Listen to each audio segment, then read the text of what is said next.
Comme disait le frère tout à l'heure, on ne peut pas exprimer, on ne peut pas vous dire la joie qu'on a dans notre cœur aujourd'hui. Quelle grâce. On est béni quand des personnes qu'on ne connaît pas, ils se convertissent. Mais quand c'est notre famille, Seigneur, quelle récompense. Il y a un verset qui est marqué devant là. Je vais faire en vos jours une œuvre que si on vous la racontait, vous n'y croirez pas. Moi, je n'aimais pas les chrétiens. C'était impossible pour moi d'être un chrétien. Je n'aimais pas les chrétiens, j'ai été élevé comme ça, dans notre famille, on a été élevé comme ça. C'est pas ces gens-là qui allaient nous apprendre quelque chose à nous, hein. Parce que nous, on connaît beaucoup de choses. Et c'est pas les chrétiens qui allaient nous apprendre quelque chose. Mais j'ai ma famille qui est là aujourd'hui. Si vous saurez ce qu'on vit. J'étais comme vous, moi, j'étais comme maison, comme mes cousins qui sont là. Je croyais pas en Dieu. Et voilà, j'avais 14 ans. J'étais dans la caisse de mon petit manège, là. Et puis il y a un homme qui est venu vers moi, il m'a donné un évangile, un petit livre, là, comme il y a sur les chaises, là. Et puis j'ai lu Jean 3,16, car Dieu a tant aimé le monde, qu'il a donné son Fils unique, afin qu'il ne périsse pas, mais qu'il ait la vie éternelle. Et quand j'ai lu ça dans mon cœur, j'ai senti quelque chose de terrible. J'ai dit, Seigneur, t'es vivant. Et puis j'ai été vers mon père, j'ai été dire, mais mon père, il ne comprenait pas, c'était pas notre truc. Tout de suite, il m'a dit, surtout mon fils, t'approche pas d'eux.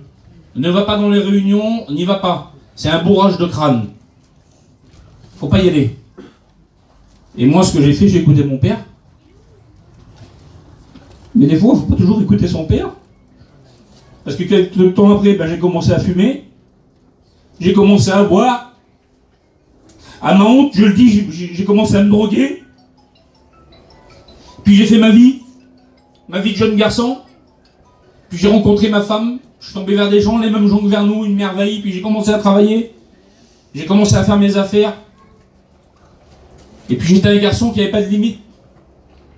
Vous savez, on est comme tout le monde, tout homme, il veut ce qu'il y a de mieux pour ses enfants. Donc on essaie de travailler pour que nos enfants manquent de rien. Donc c'est ce que j'ai fait, moi. Mais du moment que ma femme manquait de rien, que mes enfants manquaient de rien, moi je pouvais me permettre ce que je voulais. Du moment que je remplissais mon rôle d'homme, moi je pouvais faire ce que je voulais. Donc comme vous le savez, j'étais un garçon qui buvait, qui aimait faire la bringue, c'était toute ma vie. Et j'avais pas de copains chrétiens. Et puis, il y a une cousine de ma femme qui est tombée malade. Puis à cause de ça, elle m'a demandé pour aller à la réunion. Et vous savez, on veut ce qu'il y a de mieux pour... On veut réconforter nos bien-aimés, nos proches. Je dis, si ça lui fait du bien, t'as qu'à y aller. Mais je fais, écoute-moi bien, hein, je fais, tu te baptiseras jamais. Je fais, jamais de la vie, tu te baptiseras. Puis j'ai laissé aller un petit peu à la réunion. Et puis moi, je savais pas, moi, que même si je l'interdisais de se baptiser, que c'était une chrétienne, qu'elle pouvait prier son Dieu chez elle. Et puis je suis commencé à partir en mission. Je suis parti être en mission, mais nous, on a été élevés dans le respect, vous savez. Mais pour ces gens-là, j'avais pas de respect. On partait en mission, on était sur la plage, je profitais de la place, si vous voulez. Mais jamais je mettais un pied dans le chapiteau. Jamais j'approchais. Jamais j'approchais. Et ma femme me demandait, j'ai dit, écoute-moi, tu vas y aller une fois de temps en temps, ça sera déjà très bien. Mais je fais pas plus. Je pouvais pas. Je croyais pas en Dieu, pour moi il n'y avait pas de Dieu, il y avait trop de misère sur la terre pour qu'il y ait un Dieu. C'était pas possible. J'empêchais mes cousins d'y aller. J'écoutais bien, je fais, n'y allez pas, empêchez vos femmes d'y aller. Je fais, surtout, faut pas aller là-dedans, c'est un bourrage de crâne. Elle était interdite de mettre un disque de cantique dans la voiture. Pour vous dire comment j'étais, elle était interdite de mettre un disque, c'est interdit de m'en parler. Mais voilà, c'était une femme qui priait son Dieu. Amen. Elle jeûnait pour moi. Quand je partais travailler, elle se mettait à genoux chez elle et elle priait Dieu. Gloire à Dieu. Et puis un soir, j'étais dans un bar. Et puis j'ai resté avec un copain, on a laissé repartir les autres. On a resté jusqu'à 2h du matin. Et puis arrivé 2h du matin, il a appelé sa femme pour venir nous chercher. Et puis quand sa femme elle a fait du bruit dans le terrain, comme ça là, il y a un homme qui s'est levé. C'était un jeune serviteur de Dieu. Il dit, tu vas où à ce temps-là? Elle dit, je vais chercher les hommes. Mais il est 2h du matin, il dit, c'est bon, il dit. Il dit, là, s'il dit, moi je vais y aller, les hommes ils ont bu en plus. Et puis le garçon il est venu nous chercher. Seigneur. Et puis quand j'ai monté dans cette voiture, là, le garçon il me connaissait, il connaissait mon caractère. Il savait que je les aimais pas. Et là, j'ai commencé à y parler, à le chicaner en rigolant en auto. Je disais, t'es un chrétien, t'es un baptisé, toi. Je vous croyez que vous êtes sauvés, vous. Et je dis, il n'y a pas que toi qui connais la Bible. Et là, je ne sais pas pourquoi, je me suis rappelé de ce verset-là. Jean 3,16, quand j'avais 14 ans. Et j'ai dit, car Dieu a tant aimé le monde qu'il a donné son Fils unique.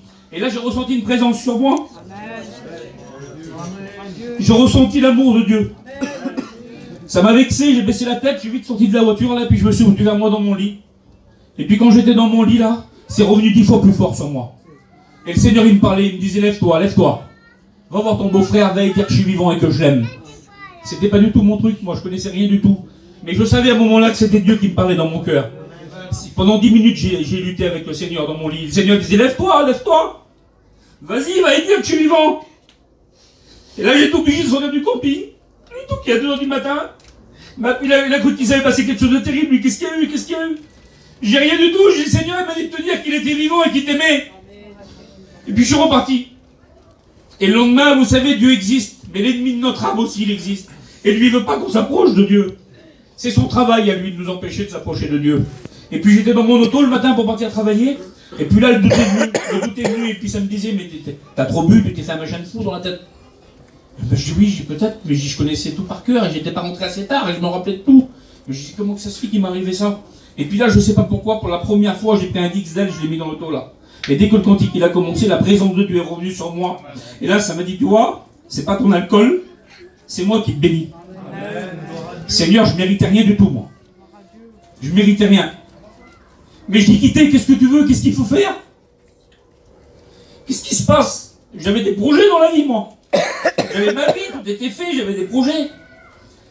Mais je dis, qu'est-ce que tu veux? Qu'est-ce qu'il faut faire? Ben, je dis, la meilleure solution, je vais essayer d'aller en Israël. Je dis directement, je vais aller en Israël. Et je veux savoir qui tu veux quitter. Et qu'est-ce qu'il faut faire?